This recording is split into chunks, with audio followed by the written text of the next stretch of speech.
Hanap nyo ba ay isang malawak, maganda at sakto sa buong pamilyang pasyalan? Tamang-tama ito sa inyo mga katropa. Kung ikaw ay taga Cavite, lalo na sa mga kalapit bayan ng Noveleta, Rosario, Bacoor at Cavite City, sigurado akong pamilyar sa inyo ang resort na ito sa bayan ng Cavite.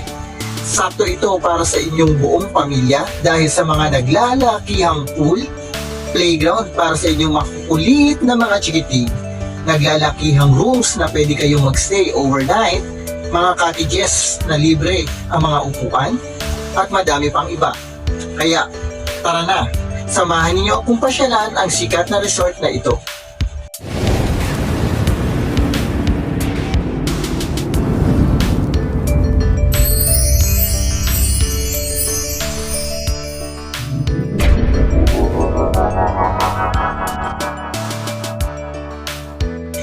Ngayong araw nga pala mga katropa ay pupunta kami sa isang resort para i-celebrate ang birthday ng aking mga kapamilya. Excited ang lahat dahil sa biyahe pa lang ay nagpaplano na kung ano ang kanilang gagawin pagdating sa resort. Ang resort nga pala na tinutukoy ko ay walang iba kundi ang Josephine Water Camp na matatagpuan sa bayan ng Kawit, Cavite.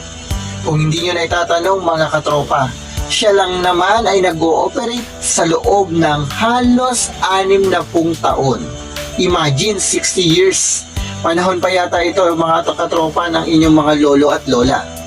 Kaya nga naman, siya ay dinarayo kahit na mga nasa malalayong lugar. Sa pagpasok pa lang ay tatambad na sa inyo ang mga naglalakihang pool, nagtataasang slides, at yung pinagmamalaki nilang running river.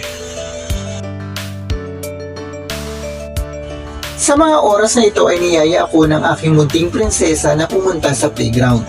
Gusto niya daw itry yung nakita niyang slide kanina mga katropa.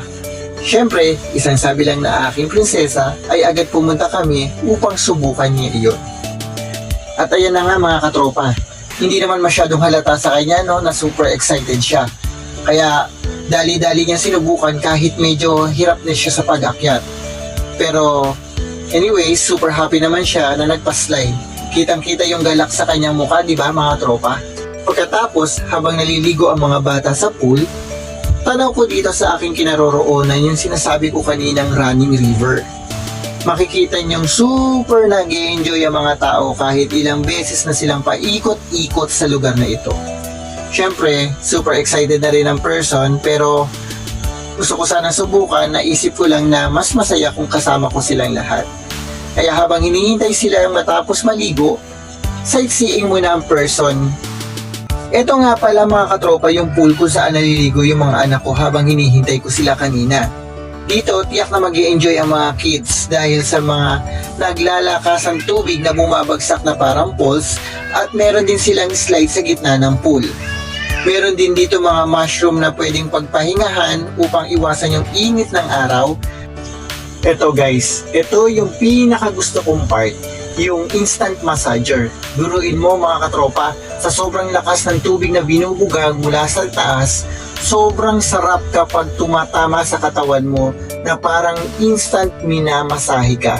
Super nag-enjoy ang person dito mga katropa, kaya dito talaga ako halos tumambay para matanggal yung mga sakit ng katawan, di ba? Siyempre sa buong linggong pagtatrabaho, andun yung pagod at sakit ng katawan, ito yung instant massager na hinahanap-hanap ko.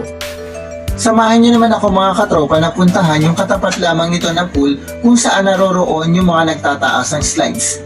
Dito, tiyak na masusubok ang lakas ng loob mo depende sa iba't ibang level o taas ng slides na gusto mong subukan. Bilib nga ako sa pamangkin ko mga katropa dahil kahit bata pa lang ay sinubukan niya na yung first level. Sa totoo lang mga katropa, hindi ko nga na-try mag-slide kahit isa eh. Ito na nga mga katropa, dito naman tayo sa pinakamalaking pool na kung saan nakahati ito sa dalawang part. Yung isang part ay yung normal pool na may parang stage at syempre yung sa kabilang part, mawawala ba naman yung tinatawag na wave pool. Mapapasana all ka na lang mga katropa, yung akala mong sa mall lang may bonus, papamili ba ang Josephine Water Camp? Syempre hindi, dahil meron silang water zumba para sa lahat. Tiyak ikakatuwa ng mga zumba lovers dyan, na kapag swimming ka na, magiging fit ka pa, san ka pa? Aside sa mga pool, Meron din silang mga rooms na ino-offer. Kita nyo naman, malinis na, fully air-conditioned pa. Meron din silang mini cafe na pwedeng mag-chillax. Ito pa, ikagugulat nyo mga katropa. Meron din silang free air pump para sa inyong mga floaters. Andyan din ang mga sink kung saan pwede ka maghugas. Don't worry, malinis at super lakas ng tubig. Meron din silang grilling area para sa mga gustong mag-ihaw. All of this for free. Bonus na din yung kanilang parking area mga katropa. Sobrang lawak kaya hindi ka mahihirapan mag-fart. At ito na nga mga katropa, nagdatingan ang mga birthday celebrants at huwarang mga nanay. Double celebration nga pala ang nangyari guys. Ito na mga guys, moment of truth na mga katropa. Nasa exciting part na tayo. Dito na namin sinubukan ang kanilang running river. Sobrang nakaka-enjoy kahit ilang ulit na kami nagpaikot-ikot. Hindi talaga nagsawa yung mga bata. Siyempre, pati kami na rin mag-asawa. Di masyadong halata, di ba? Sa sobrang nag-e-enjoy namin, hindi na nga kami halos umahon. Halika at samahan nyo kaming umikot-ikot.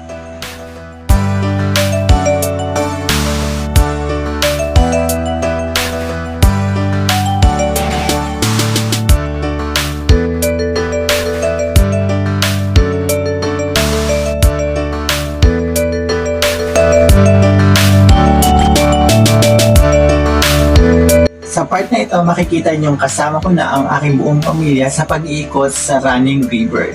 Super nakaka-excite at talagang uulit-ulitin namin ito. Kaya ano pang hinihintay niyo mga katropa? Yayain na ang buong pamilya at subukan na din i-enjoy ang isa sa pinakamalaki at dinarayong resort sa Pilipinas, ang Josephine Water Camp. Kita-kita ulit tayo mga katropa. Don't forget to like, follow and share para updated ka sa ating mga next adventures. God bless po!